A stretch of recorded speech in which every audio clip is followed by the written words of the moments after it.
cette femme, nous devrions la voir pour amie, malgré sa vie cabossée. Cette femme, j'ai envie de dire, nous devrions en être amoureux. Elle porte en elle quelque chose de vibrant qui interpelle le monde.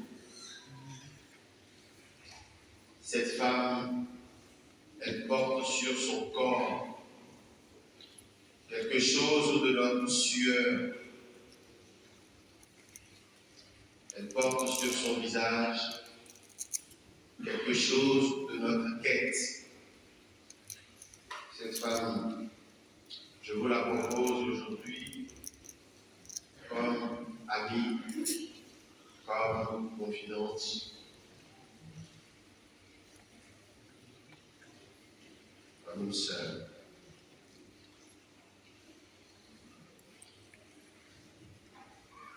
Cette femme, elle porte la sueur de beaucoup d'hommes. Elle porte l'étreinte de beaucoup d'hommes. Elle porte la blessure de beaucoup d'hommes. Cette femme, elle connaît le lit de beaucoup d'hommes. Cette femme, elle a partagé la vie de beaucoup d'hommes. Et cette femme, elle vous ressent.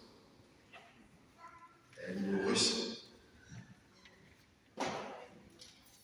Cette femme, elle veut simplement vivre pleinement et intensément. Cette femme, elle essaye d'être heureuse. Cette femme, elle est assoiffée de vie, de plénitude.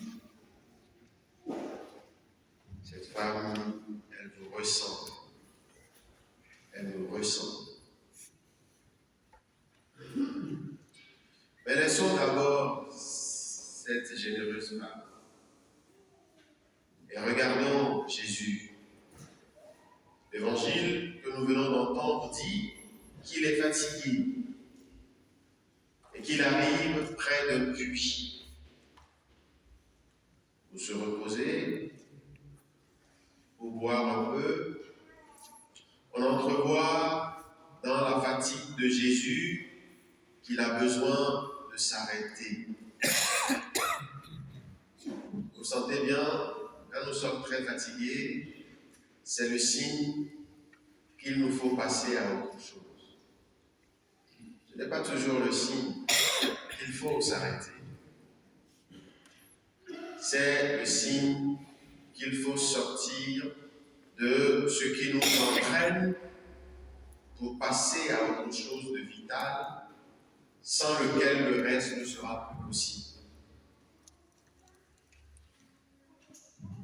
S'arrêter pour passer à autre chose, sans lequel tout le reste ne sera pas possible.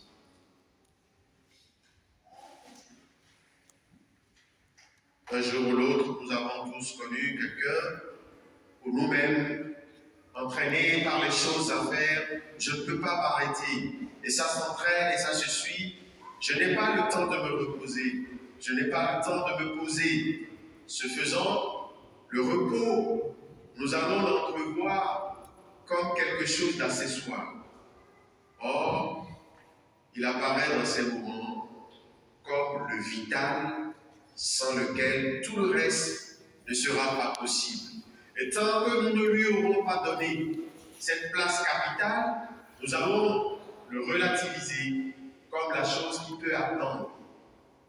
Et alors, cette relativisation va pulvériser tout le reste de ce que nous avons fait et rendra impossible tout le reste de ce que nous pensions pouvoir faire en courant. Jésus s'arrête pour rendre le possible disponible. Il s'arrête près d'un puits.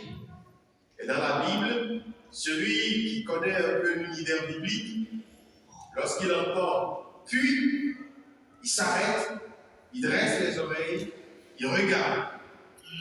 Il va se passer quelque chose de passionnant. Puis,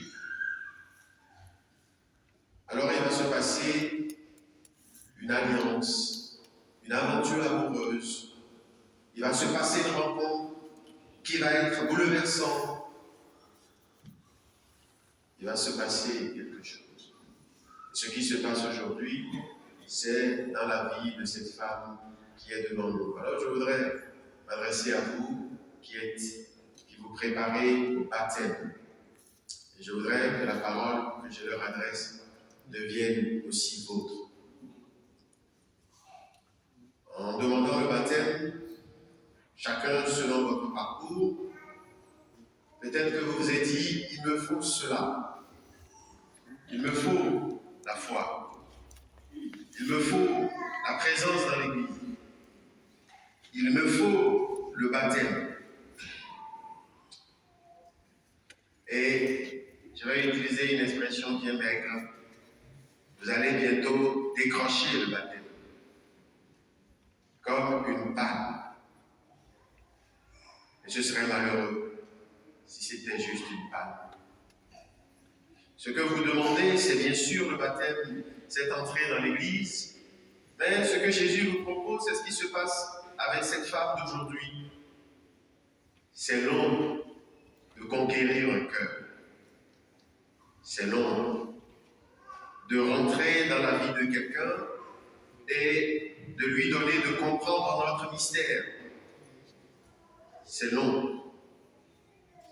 Et c'est ce long chemin que le Seigneur veut vivre avec nous. Quand Jésus vient, il parle, cette femme samaritaine comprend au bas mot ce qu'il dit et il est patient. Et c'est seulement au bout d'un entretien long, cet évangile, je ne l'ai pas lu entièrement.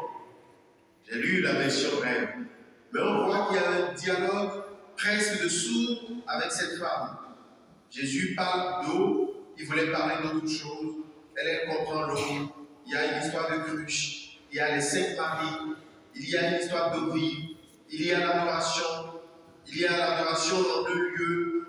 On se dit, c'est quoi le mari, l'eau, la cruche, le puits de Jacob? C'est quoi tout ça? Et ça va être ce que le Seigneur va vivre avec nous. Ce que vous croyez avoir compris de lui aujourd'hui, demain sera appelé à être dilaté. Ce que vous comprenez de vos propres vies dans la foi aujourd'hui, vous la comprendrez plus intensément encore. Il y aura des moments où ce que vous avez cru avoir déjà saisi sera un peu perturbé, soit par les sueurs de vos que vous portez, c'est-à-dire la sueur de vos combats, de vos rencontres, des difficultés, des blessures de la vie. Et puis, vous aurez besoin d'entendre encore, de continuer ce dialogue avec le Seigneur, pour pouvoir se dire, j'avais cru comprendre ça, et c'était ça que tu voulais me dire. Le baptême n'arrêtera pas ce dialogue avec vous. Ce dialogue, c'est le dialogue éternel que Dieu veut nouer avec vous, dans une parole échangée, sans arrêt, qui vous révélera qui il est de mieux en mieux, parfois confusément, dans des brumes parfois, dans des limbes parfois, dans l'épaisseur des ténèbres parfois, mais une voix, comme depuis la création, qui est allée chercher Adam et Ève. Cette parole s'adressera à vous. J'ai envie de dire pour aller vous cueillir dans tout ce qui fera le concret de votre vie. Un dialogue patient. Alors j'aimerais que cette patience de Dieu devienne pour vous une conviction forte. Dieu n'est pas pressé de se faire comprendre et il n'est pas pressé que nous soyons là où nous voulons être. Nous-mêmes, nous disons, Seigneur, j'aimerais te plaire, j'aimerais être tout entier.